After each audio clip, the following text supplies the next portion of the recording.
Okay, guys, I'm here to give my review of this week's SmackDown Live.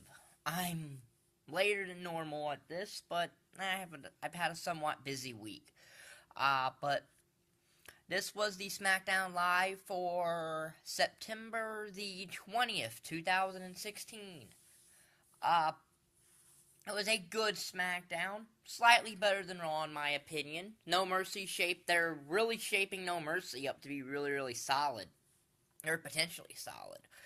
Uh, so, we opened up SmackDown, Daniel Bryan in the ring, and he's announcing a contract signing for the Women's Championship match at No Mercy between Becky Lynch and Alexa Bliss.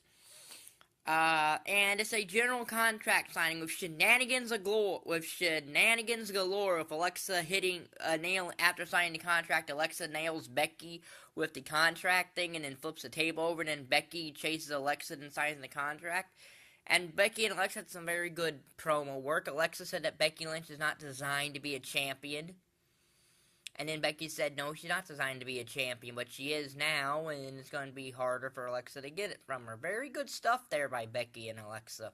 Enjoyed that promo segment. Our first match of the night was the Usos versus American Alpha to see who's going to face Rhino and Heath Slater at No Mercy for the tag team titles. A very good match here with the Usos and American Alpha. Very good match. Probably in store to what's going to happen with these two down the road after the Usos win those tag titles at No Mercy, because that is what's going to happen. More than likely, anyway. And there's a very interesting finish here. The Usos work over Chad Gable's knee, and Jason Jordan needs to make a tag, but he sees that Gable's knee gives out, so he continues the match, and then the Usos end up pinning him and handing American Alpha their first main roster loss. So, Usos go to face Heath Slater and Rhino at No Mercy, and will probably win the tag team titles, but good match. It was announced that there will be a match between Dolph Ziggler and The Miz for the Intercontinental Championship on SmackDown. And before this match, backstage, Miz goes to Daniel Bryan, and he announces, and he's trying to get out of the Intercontinental title match. He wants Daniel Bryan to cancel it. Daniel Bryan says they can cancel the Intercontinental Championship match, but if they do, then Miz's contract is terminated. Which is a very interesting situation, because obviously Miz did not look over that contract. So it forces Miz to take part in this match with him and Dolph Ziggler for the Intercontinental Championship later on SmackDown. Now, I don't know really where this whole thing with Miz and Daniel Bryan's even going, so we'll see where it goes. But I can tell you that Ziggler and Miz are probably going to have another match at No Mercy for the Intercontinental Championship by the looks of this.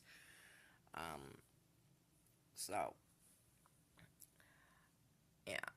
We also were supposed to have a tag match between Naomi and Natalya taking on, Naomi and Nikki Bella taking on Natalya and Carmella, but the match didn't really get off the ground. So, I'm guessing that Nikki and Carmella are going to finish their thing up at, No Mercy. The Intercontinental Championship match took place. It was The Miz versus Dolph Ziggler in a very good match, like their Backlash match. Maurice tries to interfere the same way she did at Backlash, where she drops whatever she was going to spray in Ziggler's face. Ziggler gets, and Miz picks it up and then sprays Ziggler in his skull crushing finale, winning as a 1-2-3 to retain the Intercontinental Championship. Very good match. No real complaints about the match there. That's the thing. This SmackDown has been really getting good because they're finding ways to utilize most of their roster. Randy Orton had a quick match with Eric Rowan. Orton hit the RKO and won.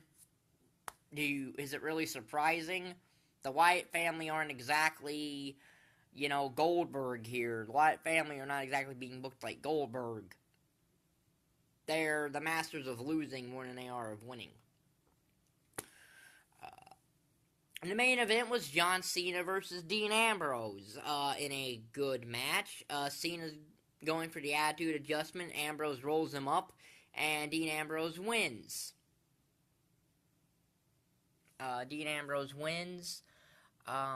So, clean. And it's announced that Dean Ambrose will be facing AJ Styles next week for the WWE Championship in Dean Ambrose's rematch. Baron Corbin had that Backlash rematch with Apollo Crews, and Jack Swagger was commentator for that, so it looks like that's a No Mercy match too. Jack Swagger versus Baron Corbin. But AJ and Ambrose next week on SmackDown this coming Tuesday should be a very interesting little thing. Not often you get a WWE Championship match on free TV, so I don't really know why the WWE is doing that. There's nothing. I mean, I know the new fall TV season's kicked off, so maybe that's why they're doing that. But at least they're not giving it away on the go-home show to a pay-per-view. There's not a championship match there. This isn't like the go-home show to Clash of Champions, which had the champion in a cage match prior. I'll be up on my review of Clash of Champions probably Monday or Tuesday. I'll have episode 13 Power Ranger Down Supercharge up probably sometime in that 2-day time frame too. And coming in October, I resumed the Not So Scares of Halloween, which I started last year, but had to put on hiatus because of computer problems. So look forward to that. Coming up, that'll start sometime after next Saturday. So that's my review of this week's SmackDown for September the 20th, 2016. I think it was slightly better than Raw, but I think it was a lot better than Raw, because if it wasn't for the Cruiserweights, I don't really know if Raw would have been that great. So if you liked the video, like button is down there, subscribe button is down there, and thank you for watching. Bye.